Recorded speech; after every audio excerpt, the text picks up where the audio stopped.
Two great generals stood on opposite sides of a blood-soaked battlefield. For years their armies clashed under the banners of rival kings, each man fighting with unwavering loyalty.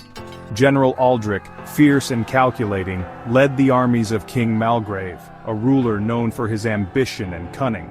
On the other side, General Corvin, bold and honorable, served King Dorian, a king whose thirst for power burned brighter than any torch.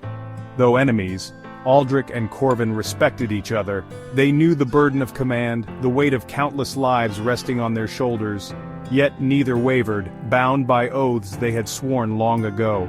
After a decade of warfare, the kings agreed to a truce, but their motives were far from noble. Each ruler, weary of the stalemate, hatched a secret plan to eliminate the other and claim the entire empire. They turned their eyes not to their enemies but to their greatest assets, their generals.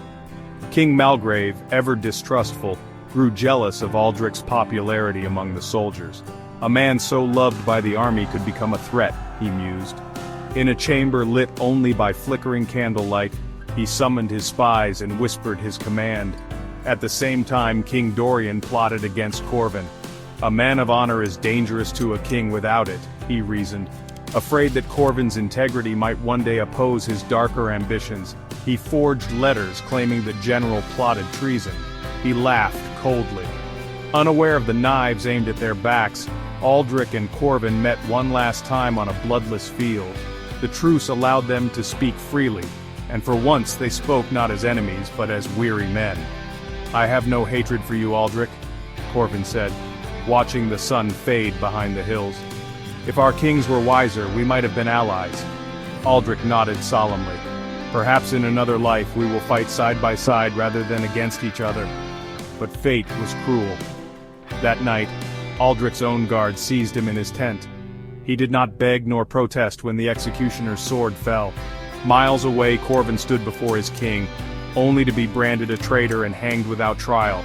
Neither man knew of the other's fall, yet both died with the same thought, that loyalty was a dangerous gift to offer unworthy kings. With their most faithful warriors gone, nothing stood between the kings and their ambitions.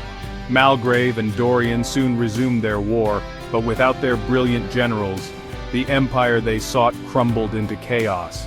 In the end, the kings learned too late the cost of betrayal. Aldrich and Corvin's names became legend, symbols of loyalty betrayed, and the price of serving those who crave power above all else.